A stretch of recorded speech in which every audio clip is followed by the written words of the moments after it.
चलतु आज प्रस्तुत करवा सजना फूल भजा। प्रथमतः गोटे कड़ई बसातु और कड़ई रे आवश्यक मात्रा रे किछि तेल पकातु। तेल टिके गरम हो आसला परे से किछि जीरा ऐड करंतु और जीराटी धीरे धीरे फुटी आसला परे से 3 ରୁ 4 पाखुड़ा नहीं रसुण छेची थिबा रसुण को तादेरे पकातु। धीरे धीरे रसुण टी फुटी आसवा परे ताको गोलेबा को लागंतु और तापरे किछि पाखुड़ा भूसंग पत्र नहीं से पकातु।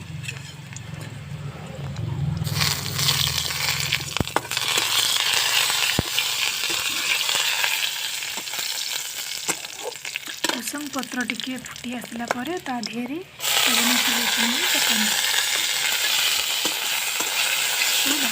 धीरे धीरे भाजवा लागंतु। एमती किसी समय भाजी सारा पर सजना फूल ब्राउन कलर हो आसब।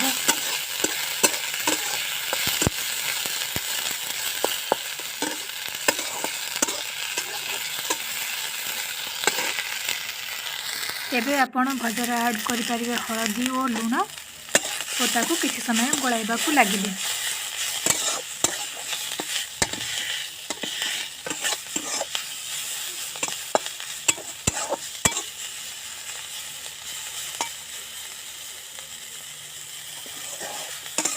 देखु धीरे धीरे एबे सजना फूल ब्राउन कलर पड़ी आसानी और एमती किसी समय पर भाजबे। भाजी सारा पर सजना फूल आपे सीझीज।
ओ एमिति भाव में सजना फूलटी सीझीगला आपण ताको गोटे ताटिया काढ़ी नहीं और ताको भात कि डाली सहित मिसाई खाई पारिबे।